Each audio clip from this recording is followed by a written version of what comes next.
Dear student, how are you? Welcome to the class. আজকে আমার আলোচনার বিষয় হচ্ছে শব্দ। তোমাদের এর আগের ক্লাসে তরঙ্গ সম্পর্কিত সকল অঙ্ক সহ সব কিছু সমাধান করেছি আমরা। সরি। তো আজকে আমরা শব্দ নিয়ে কথা বলবো। শব্দ কি? প্রথমে আমরা যেটা জানবো সেটা হচ্ছে শব্দ কি, শব্দের বৈশিষ্ট্য এবং প্রতিধ্বনি কি, এই বিষয়গুলো নিয়ে আজকে আমরা আলোচনা করব।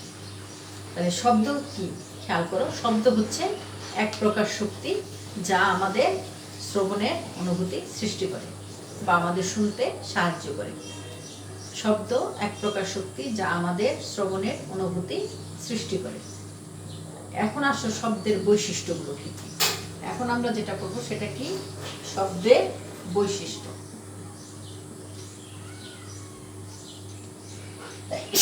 Excuse me.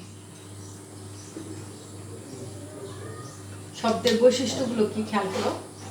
প্রথমেই বলছি যেহেতু এটা এক ধরনের তরঙ্গ, এবং কোন ধরনের তরঙ্গ সেটা হচ্ছে এক ধরনের যান্ত্রিক তরঙ্গ। তাহলে বৈশিষ্ট্যগুলো খেয়াল করো, আমি সংক্ষেপে লিখে যাচ্ছি, তোমরা খাতার মতো নোট করো। এটা হচ্ছে এক ধরনের যান্ত্রিক তরঙ্গ। কেন যান্ত্রিক তরঙ্গ? কারণ এটা সঞ্চালনের জন্য বা শব্দ সঞ্চালনের জন্য মাধ্যম প্রয়োজন। এখন আসো 2 নাম্বার, শব্দের বেগ বিভিন্ন মাধ্যমে ভিন্ন ভিন্ন। শব্দের বেগ ভিন্ন ভিন্ন মাধ্যমে ভিন্ন হয়। অর্থাৎ কঠিন মাধ্যমে সবচেয়ে বেশি, বায়বীয় মাধ্যমে সবচেয়ে কম,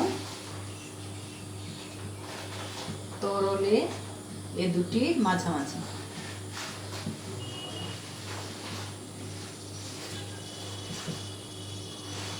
3 নাম্বার, শব্দ যান্ত্রিক তরঙ্গ শব্দের ভিন্ন ভিন্ন মাধ্যমে ভিন্ন হয়। তারপরে হচ্ছে শব্দ কিভাবে সঞ্চালিত হয়? সংকোচন প্রসারণের মাধ্যমে অগ্রসর হয়। শব্দ তরঙ্গ সংকোচন ও প্রসারণের মাধ্যমে সঞ্চালিত হয়। 4 নাম্বার হচ্ছে কম্পনের ফলে শব্দের সৃষ্টি হয়।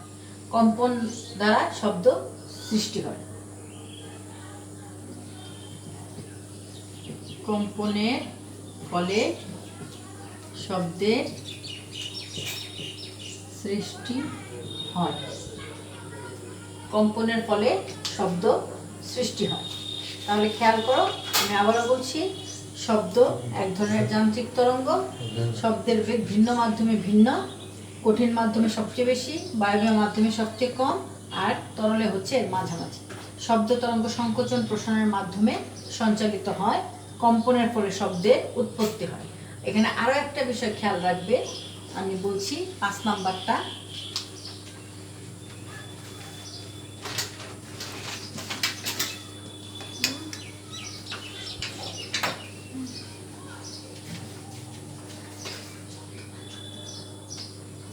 বিশ থেকে 20,000 হার্টজের ভেতরে যে শব্দগুলো হয় সেই শব্দগুলো আমরা কি করতে পারি? শুনতে পারি। এটাকে বলা হয় শ্রাব্যতার সীমা।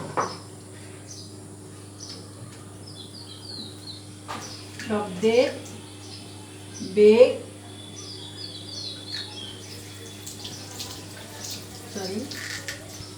শব্দের তরঙ্গের প্রতিফলন প্রতিসরণ ঘটে থাকে। অর্থাৎ আমরা যখন শব্দ করি তখন সেই শব্দ কোনো মাধ্যমে বাধা পেয়ে ফিরে আসে, অর্থাৎ এটা হচ্ছে শব্দের প্রতিফলন। আর প্রতিসরণ কোনটা? যেমন পানির ভেতর থেকে কথা বললে বা কাচের মধ্য দিয়েও এটা কি হয়, শব্দ এক জায়গা থেকে আরেক জায়গায় সঞ্চালিত হচ্ছে বা যাচ্ছে, এটা হচ্ছে কি শব্দের প্রতিসরণ। তাহলে শব্দের ক্ষেত্রে প্রতিফলন প্রতিসরণ এই ঘটনাগুলো ঘটে থাকে। 6 6 নাম্বার হচ্ছে শব্দের তরঙ্গের কি হয়, উপরিপাতন হয়, উপরিপাতন ঘটে। তাহলে খেয়াল করো আমরা বৈশিষ্ট্যগুলো কি কি এক একে লিখে লিখলাম। যে শব্দের তীব্রতা, আরেকটা আছে পয়েন্ট, লিখে নাও, এটা 7টা হবে তাহলে।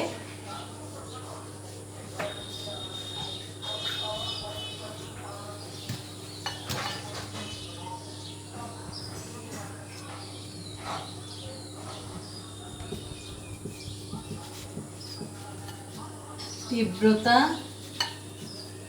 বিস্তারের বর্গের সমানুপাতিক, সমানুপাতিক। তাহলে খেয়াল করো আমি কি বললাম, যে শব্দ কি, শব্দের বৈশিষ্ট্য। তাহলে প্রথমে আমি বলছি শব্দ হচ্ছে এক প্রকার শক্তি যা আমাদের শ্রবণের অনুভূতি সৃষ্টি করে। আর এছাড়াও শব্দের আরেকটা বৈশিষ্ট্য হচ্ছে কি, শব্দ হচ্ছে এক ধরনের যান্ত্রিক তরঙ্গ। তাহলে আমরা যদি বলি যান্ত্রিক তরঙ্গের বৈশিষ্ট্যগুলো কি, এই বৈশিষ্ট্যগুলোই কিন্তু তাহলে কি হবে, শব্দ তরঙ্গের বৈশিষ্ট্যের সাথে মিলবে। তাহলে এখানে হতে পারে শব্দ তরঙ্গের বৈশিষ্ট্য, এটাও আসলে যে উত্তর হবে। যদি বলা হয় শব্দের বৈশিষ্ট্য কি, সেটার ক্ষেত্রেও কি হবে, একই বৈশিষ্ট্য হবে। তাহলে আমি বৈশিষ্ট্যগুলো বলে যাচ্ছি। 1 নাম্বার কি বলেছিলাম, যে শব্দ এক ধরনের যান্ত্রিক তরঙ্গ। 2 নাম্বার ছিল এটা সংকোচন প্রসারণের মাধ্যমে এক জায়গা থেকে আরেক জায়গায় শব্দ শক্তি সঞ্চালিত হয়। 3 নাম্বার ছিল শব্দের বেগ ভিন্ন ভিন্ন মাধ্যমে ভিন্ন হয়, কঠিন মাধ্যমে সবচেয়ে বেশি, তরল মাধ্যমে মাঝামাঝি, আর বায়বীয় মাধ্যমে সবচেয়ে কম। আর 4 নাম্বারটা ছিল কি, শব্দ কম্পনের ফলে সৃষ্টি হয়। কোনো কিছুর কম্পনের ফলে শব্দের কি হয়, সৃষ্টি হয় বা উৎপন্ন হয়। এরপরে হচ্ছে কি, শব্দের তরঙ্গের প্রতিফলন প্রতিসরণ, এই ঘটনাগুলো ঘটে থাকে। শব্দের তরঙ্গের উপরিপাতন ঘটবে। শব্দের তীব্রতা বিস্তারের বর্গের সমানুপাতিক। শব্দটা কত তীক্ষ্ণ হবে, তীব্রতা বলতে কি বোঝাচ্ছে, শব্দটা কত তীক্ষ্ণ হবে, কত জোরে শোনা যাবে, এই যে বৈশিষ্ট্যগুলো, এই বৈশিষ্ট্যগুলো হচ্ছে কি শব্দের তীব্রতা। এটা বিস্তার, আমরা গত ক্লাসে পড়েছি যে শব্দটা সর্বোচ্চ একদিকে যতটুকু যাবে তরঙ্গ, সেটাকে কি বলা হবে, বিস্তার। তাহলে এই বিস্তারের বর্গের সমানুপাতিক হচ্ছে কি শব্দের তীব্রতা। শব্দের তীব্রতা হচ্ছে বিস্তারের বর্গের সমানুপাতিক। তাহলে এই 7টা হচ্ছে শব্দের তরঙ্গের বৈশিষ্ট্য, অথবা শব্দ তরঙ্গের বৈশিষ্ট্য, অথবা শুধু শব্দের বৈশিষ্ট্য। এছাড়াও এখন আরো কয়েকটা বৈশিষ্ট্য বলবো যেটা শ্রবণের সাথে রিলেটেড।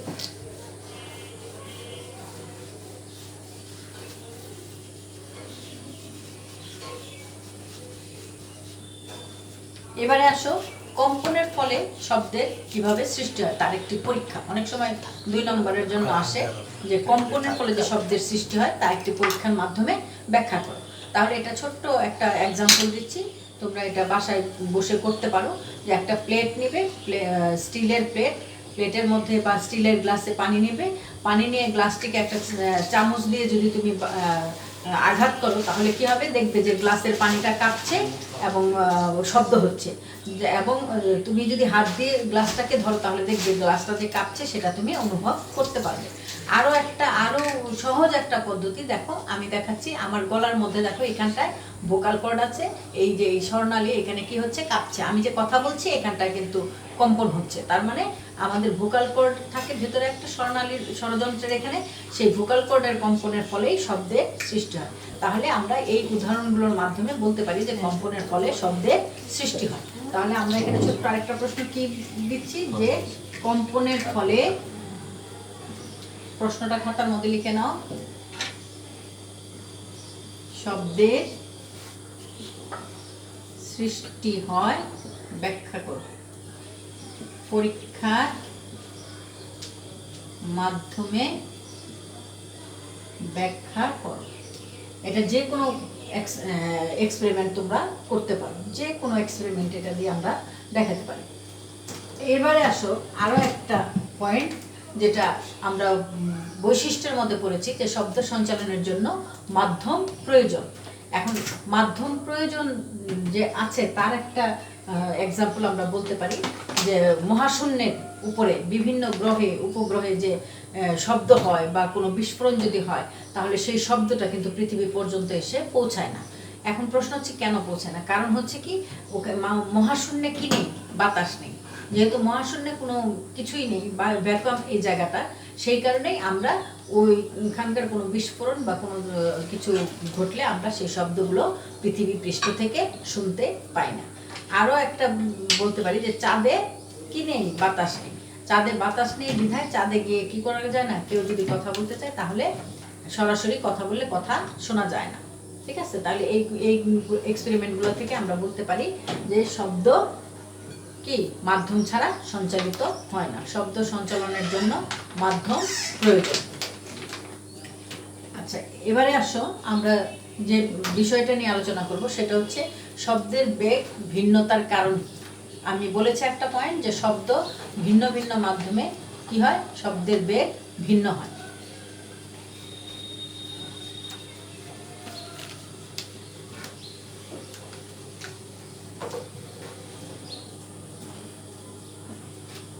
শব্দের বেগের ভিন্নতার কারণ এক নম্বরে আমি বলছি তাপমাত্রা, 2 নাম্বার হচ্ছে মাধ্যম। তাহলে খেয়াল করো, তাপমাত্রা, মাধ্যম, এই বিষয়গুলো থেকে কি হয়? শব্দের বেগ পরিবর্তন হয়। এখন কিভাবে পরিবর্তন হয়? তাপমাত্রা যদি বৃদ্ধি পায়, তাপমাত্রার সাথে শব্দের বেগ হচ্ছে সমানুপাতিক। তাপমাত্রা যদি বৃদ্ধি পায় তাহলে শব্দের বেগ কি হবে? বাড়বে। আর তাপমাত্রা যদি কমে তাহলে শব্দের বেগ কি হবে? কমবে। তাহলে আমরা বলতে পারি ভি ইজ প্রপোর্শনাল টু কি হবে? টেম্পারেচার। তাপমাত্রার সাথে এটা কি সমানুপাতিক ভাবে এটা বৃদ্ধি পাবে। তাপমাত্রা বাড়লে শব্দের বেগ বাড়বে, তাপমাত্রা কমলে শব্দের বেগ কমবে। যেমন আমি বলছি 0 ডিগ্রি সেন্টিগ্রেড তাপমাত্রায় শব্দের বেগ কত? 330 metre per second. 0 degree centigrade তাপমাত্রায় শব্দের বেগ হচ্ছে কত? 330 মিটার পার সেকেন্ড। এখন দেখা গেল যে আজকের দিনের তাপমাত্রা কত? 30 ডিগ্রি সেলসিয়াস। তাহলে এই 30 ডিগ্রি সেলসিয়াস তাপমাত্রায় শব্দের বেগ কিন্তু আর 330 থাকবে না। তাহলে এটা কত করে বেড়ে যায় সেটার একটা সূত্র আছে বা হিসাব আছে। সেটা হচ্ছে কি, প্রতি ডিগ্রি 1 ডিগ্রি সেন্টিগ্রেড তাপমাত্রা বৃদ্ধিতে শব্দের বেগ বৃদ্ধি পায়। এটা তোমরা নোট করো, শব্দের বেগ বৃদ্ধি পায় 0.6 মিটার পার সেকেন্ড। তাহলে খেয়াল করো আমি কি বলছি, যে 1 ডিগ্রি সেন্টিগ্রেড তাপমাত্রায় শব্দের বেগ কতটুকু বৃদ্ধি পায়? 0.6 মিটার পার সেকেন্ড বৃদ্ধি পায়। তাহলে আমার আজকের দিনের তাপমাত্রা কত বললাম? 30 ডিগ্রি সেলসিয়াস। তাহলে 30 ডিগ্রি সেলসিয়াস তাপমাত্রায় শব্দের বেগ কত? এটা আমরা কিভাবে বের করব? খেয়াল করো, তাহলে আমরা বলছি যে 1 ডিগ্রি সেন্টিগ্রেড তাপমাত্রার জন্য শব্দের বেগ বৃদ্ধি পাচ্ছে কতটুকু? 6 metre per second, 0.6 metre per second. তাহলে 30 ডিগ্রির জন্য কত হবে? 30 ডিগ্রি সেলসিয়াসের জন্য কত বৃদ্ধি পাবে? তাহলে নিঃসন্দেহে বেড়ে যাবে। বেড়ে গেলে কি হবে? 0.6 ইন্টু 30 গুণ করলে কত হচ্ছে? 18 মিটার পার সেকেন্ড। তাহলে 1 ডিগ্রির জন্য বৃদ্ধি পাচ্ছে 0.6 metre per second, 30 degree centigrade তাপমাত্রার জন্য বৃদ্ধি পাচ্ছে কত? 18 মিটার পার সেকেন্ড। তাহলে স্বাভাবিক অবস্থায় শব্দের বেগ কত? 330 মিটার পার সেকেন্ড। তাহলে 30 ডিগ্রি সেন্টিগ্রেড তাপমাত্রায় শব্দের বেগ সমান সমান তাহলে কি হবে? 330, এটা তো থাকবে, তার সাথে আর কতটুকু বৃদ্ধি পেল সেটা কি হবে? যোগ হবে। তাহলে যোগ 18 সমান সমান কত হবে? 348 মিটার পার সেকেন্ড। তাহলে দেখা যাচ্ছে আমরা এখান থেকে বের করতে পারলাম যে 30 ডিগ্রি সেন্টিগ্রেড তাপমাত্রায় শব্দের বেগ কত হচ্ছে? 348 মিটার পার সেকেন্ড। তাহলে দেখা যাচ্ছে যে আমরা শব্দের বেগ পরিবর্তনের একটা কারণ খুঁজে পেলাম। সেটা কি? সেটা হচ্ছে তাপমাত্রা। তার মানে বাতাসে তাপমাত্রা বৃদ্ধি পেলে শব্দের বেগ কি হয়? বেড়ে যায়। তাপমাত্রা কমলে শব্দের বেগ কমে যায়। আর 2 নাম্বারটা ছিল কি? মাধ্যম। মাধ্যম পরিবর্তনের সাথে সাথে শব্দের বেগ কি হয়? পরিবর্তন হয়। এটা আমি বৈশিষ্ট্যের মধ্যে একটু বলেছি যে কঠিন মাধ্যমে শব্দের বেগ হচ্ছে সবচেয়ে কম, বায়বীয় মাধ্যমে কঠিন মাধ্যমে সবচেয়ে বেশি, বায়বীয় মাধ্যমে সবচেয়ে কম এবং তরল মাধ্যমে হচ্ছে এর মাঝামাঝি। তোমরা এক্সাম্পল হিসাবে একটু লিখে নিতে পারো, আমি বলে দিচ্ছি।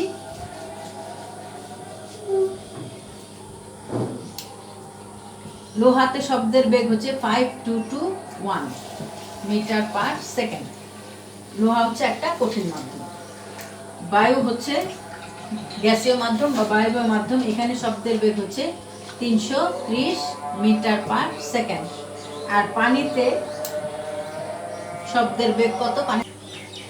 পানিতে শব্দের বেগ হচ্ছে 1439 মিটার পার সেকেন্ড। তোমাদের সুবিধার্থে আমি একটু বলে নেই, বিভিন্ন সনে বিভিন্ন বই বেরিয়েছে, কোনো কোনো বইয়ে 332 মিটার পার সেকেন্ড হিসাব করা, সেই হিসাবে এই মানগুলো কোনো সময় বেড়ে যায়, কোনো সময় কমে যায়। তবে তোমরা একটা জিনিস মনে রাখবে, যদি পরীক্ষায় অঙ্ক আসে তাহলে ওরা বলে দিবে কত বেগ, আর যদি না বলে দেয় তাহলে তোমরা বাতাসে 330 মিটার পার সেকেন্ড ধরে অঙ্কগুলো করবে। এটা তোমাদের বইয়ে যেহেতু 330 দেওয়া, তোমরা 330 ধরেই করবে, যেহেতু আর্দ্রতার সাথে চেঞ্জ হয়, যদি চেঞ্জ হয় তাহলে সেভাবে করবে। আচ্ছা, তাহলে আমি গেল মাধ্যম, গেল তাপমাত্রা, গেল মাধ্যম, গেল। এবারে আসো আর্দ্রতা। আর্দ্রতার সাথে সাথে এই জিনিসটা খেয়াল রাখবে, বাতাসে আর্দ্রতা বৃদ্ধি পেলে কি হয়? শব্দের বেগ বৃদ্ধি পায়। আর এই জন্য শুষ্ক বায়ুর চেয়ে ভেজা বায়ুতে শব্দের বেগ বেশি।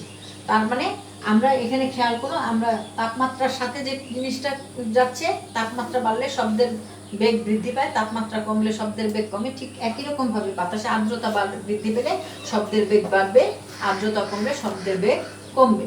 অর্থাৎ শীতকালে আর্দ্রতা কি থাকে? কম থাকে, এই জন্য শীতকালে শব্দের বেগ কম। আর গ্রীষ্মকালে আর্দ্রতা কি থাকে? বেশি থাকে, এই জন্যই গ্রীষ্মকালে শব্দের বেগ বেশি।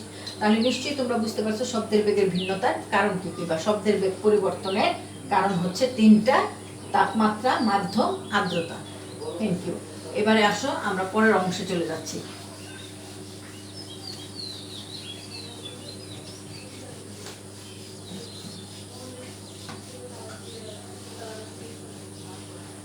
এখানে একটু বলি, এখানে হচ্ছে শব্দের প্রকারভেদের মধ্যে যাব আমরা। শব্দের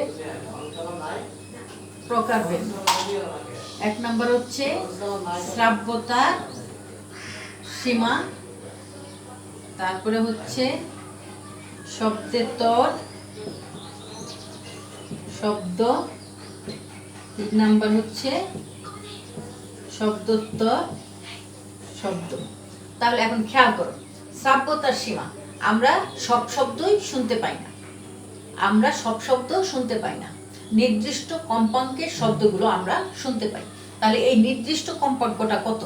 নির্দিষ্ট কম্পাঙ্কটা হচ্ছে 20 হার্জ থেকে 20,000 হার্জ, 20 হার্জ থেকে 20,000 হার্জ অথবা 20 কিলো হার্জ পর্যন্ত এই কম্পাঙ্কের মধ্যে যদি কোনো শব্দ হয় তাহলে সেই শব্দগুলো আমরা শুনতে পারি। আর যদি 20 হার্জের চেয়ে কম হয় অথবা 20,000 হার্জের চাইতে বেশি হয় তাহলে আমরা সেই শব্দগুলো শুনতে পাই না। এই যে কম্পাঙ্কের ভিত্তিতে শব্দটাকে 3টা ভাগে ভাগ করা হয়, একটা হচ্ছে শ্রাব্যতার সীমা, আর একটা শব্দেতর শব্দ, আর একটা হচ্ছে শব্দোত্তর শব্দ। তাহলে সীমাটা হচ্ছে কি? 20 হার্জ থেকে শুরু করে কত পর্যন্ত? 20,000 হার্জ বা 20 কিলো হার্জ। একটু খেয়াল করো, তাহলে কি বলছে? শ্রাব্যতার সীমা কত? 20 হার্জ থেকে 20,000 হার্জ বা 20 কিলো হার্জ। এই সীমার মধ্যে বা এই কম্পাঙ্কের শব্দগুলো আমরা শুনতে পাই।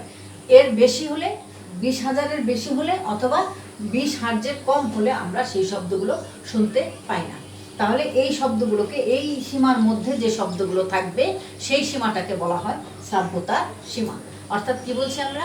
20 হার্জ থেকে শুরু করে 20,000 হার্জ কম্পাঙ্কের শব্দগুলোকে বলা হয় শ্রাব্যতার সীমা, বা এই কম্পনের শব্দগুলো আমরা শুনতে পাই। আর তারপরে আসছে শব্দেতর শব্দ, এটা হচ্ছে কি? 20 হার্জের কম, 20 হার্জের কম, অর্থাৎ 20 হার্জের কম যদি হয়ে থাকে কম্পাঙ্ক, তাহলে সেই শব্দগুলো আমরা শুনতে পাই না। এই শব্দগুলোকে বলা হয় শব্দেতর শব্দ। 20 হার্জ কম্পাঙ্কের চেয়ে কম কম্পন বিশিষ্ট শব্দগুলোকে বলা হয় শব্দেতর শব্দ। এই শব্দগুলো আমরা শুনতে পারি না। সাধারণত হাতি এই শব্দগুলো শুনতে পারে, হাতির ক্ষেত্রে আমরা দেখব যে তারা এই শব্দগুলো শুনতে পারে। তারপর হচ্ছে শব্দোত্তর শব্দ। শব্দোত্তর শব্দ কি? শব্দোত্তর শব্দ হচ্ছে 20,000 হার্জের চেয়ে বেশি কম্পাঙ্কের শব্দ। তাহলে 20,000 হার্জের চেয়ে বেশি কম্পাঙ্কের যে শব্দগুলো আছে সেই শব্দগুলোকে বলা হয় শব্দোত্তর শব্দ। সেই শব্দগুলোকে কি বলা হয়? শব্দোত্তর শব্দ বা শ্রবণোত্তর শব্দ বলা হয়ে থাকে।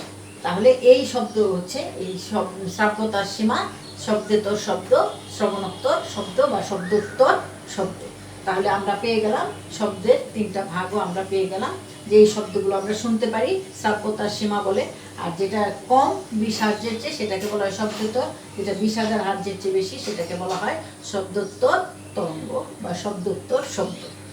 এখন আমরা কিন্তু বিভিন্ন জায়গায় এই শব্দোত্তর শব্দটাকে আমরা ব্যবহার করে থাকি। একটু আমরা সেই টপিকটা তোমরা একটু নোটবুকে লিখে নাও। 1 নাম্বার হচ্ছে চিকিৎসা ক্ষেত্রে ব্যবহার করা, যেমন আলট্রাসোনোগ্রাফি করি আমরা, আলট্রাসোনোগ্রাফিতে এই শব্দোত্তর তরঙ্গের শব্দ ব্যবহার করা হয়। তারপরে হচ্ছে তোমার আমরা যে মেশিনে কাপড় ধুই সেখানেও তোমার শব্দোত্তর তরঙ্গ ব্যবহার করা হয়। তারপরে যেখানে শব্দেতর শব্দ যেটা, সেটা হচ্ছে ভূমিকম্প হয়। ভূমিকম্পের শব্দগুলো কিন্তু আমরা টের পাই না, কিন্তু হাতি কিন্তু সেটা টের পেয়ে তার নির্দিষ্ট আশ্রয়স্থলে সে যেতে পারে। তাহলে এই যে ভূমিকম্প কিন্তু অনেক জোরে হয়, কিন্তু এই শব্দটা কি 20 হার্জের কম বিধায় আমরা সেটা শুনতে পারি না। ঠিক আছে, তাহলে এই আজকের আমাদের আলোচনার বিষয়গুলো আমি আবার পুনরায় তোমাদের মনে রাখার জন্য সুবিধার্থে আমি বলে দিচ্ছি। 1 নাম্বার আজকে আমরা কি কি পড়লাম? প্রথমে পড়লাম শব্দ কি, 2 নাম্বার পড়েছি শব্দের বৈশিষ্ট্য বা শব্দ তরঙ্গের বৈশিষ্ট্য, 3 নাম্বারে পড়েছি সব কম্পনের ফলে যে শব্দ সৃষ্টি হয় তার পরীক্ষা, তারপরে আমরা পড়েছি শব্দের প্রকারভেদ, এরপরে আমরা পড়েছি শব্দের বেগ ভিন্নতার কারণ, শব্দের বেগ কেন ভিন্ন হয়। এই প্রশ্নের উত্তরগুলো আমরা আজকের আলোচনা থেকে আমরা শিখেছি। আমি তোমাদের ছোট্ট একটা বাড়ির কাজ দিচ্ছি, তোমরা সেটা লিখে নাও খাতার মধ্যে চট করে।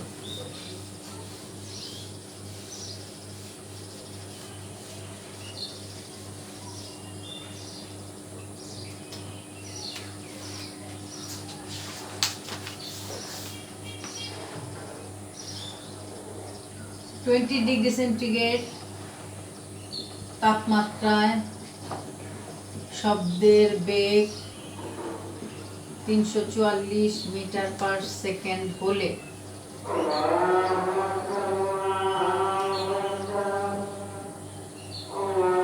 °C তাপমাত্রায় শব্দের বেগ 332 মিটার পার সেকেন্ড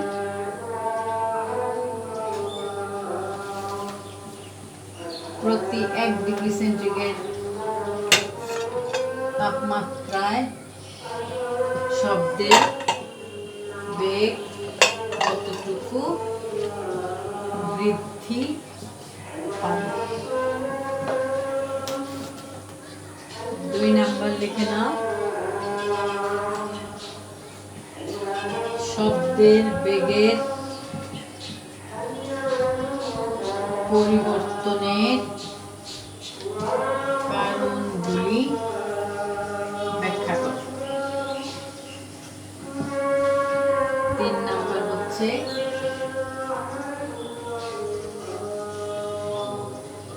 °C তাপমাত্রায়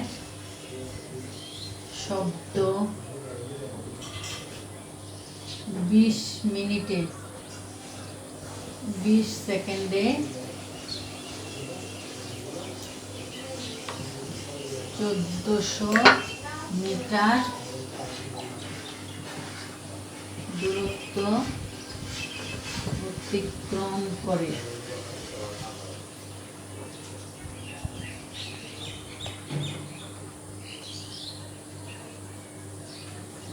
শব্দের বেগ কত?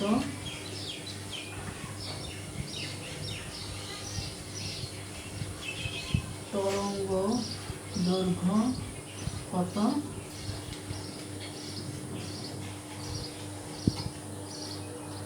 F = 1500 hertz.